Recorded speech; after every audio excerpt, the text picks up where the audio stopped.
Well, back with another small business spotlight, taking you to Northwest Washington for a taste of what the Michelin Guide named one of the best Italian restaurants in D.C. Yeah, it's al tiramisu, and every recipe is carefully crafted from the acclaimed and award-winning Chef Luigi. Take a look.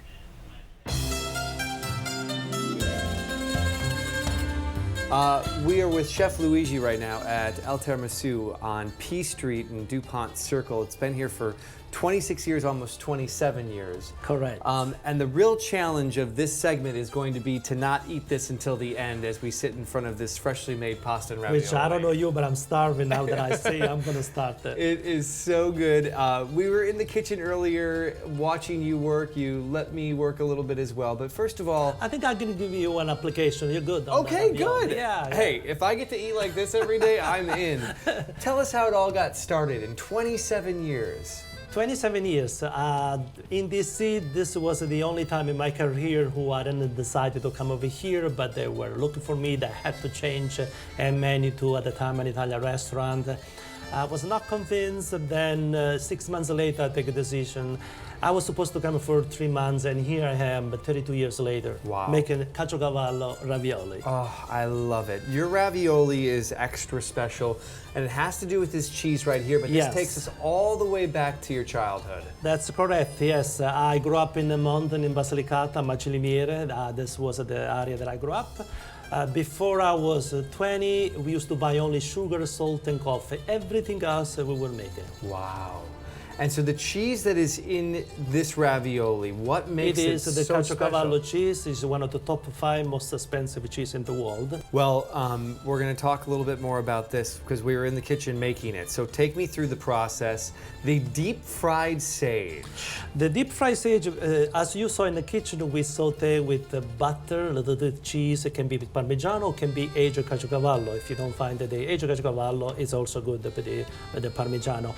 And a little bit of sage. The reason why the sage, because you will see once you eat it, especially the deep fry on top, give it a little bit of crunch because it's all cream. As you can see, it's a tender pasta, the caciocavallo and the butter. But the sage in particular, per se, give it the flavor. It will bring back all the herbs that they actually eat in the mountain. What was I doing in the back with the dough and the pasta, and how did we get it just perfect? Almost paper thin, right? That's correct. So you want to do the dough first. As we all know, when you do the dough, you have to rest an half hour in the freezer, you know, just to make sure that all the ingredients got together. That pasta, by the way, on the recipe, that's my little personal twist. Not necessarily, but I suggest when you do like ravioli or when you do tortellini, any stuffed pasta, because I had a little bit of butter inside because it makes it more tender. So neutral and tender. Absolutely. For one of the world's most expensive cheeses that is inside of here. Yeah. And because of that expensive cheese and the great taste it attracts, you've had a lot of celebrities that have been in this building. That's correct. So you can imagine after 26 years, this restaurant has naturally on its own created an Italian atmosphere. Well, I was asking about one, George Clooney, we all know him. I'm like, well, what table has he sat at? And you said pretty much everyone? Exactly, yes. He's been here that many times. Well, I think it's time to start eating. We've got some great wine. But for the Italian tradition, we have to have a toast before that. Salute. Thank you so much.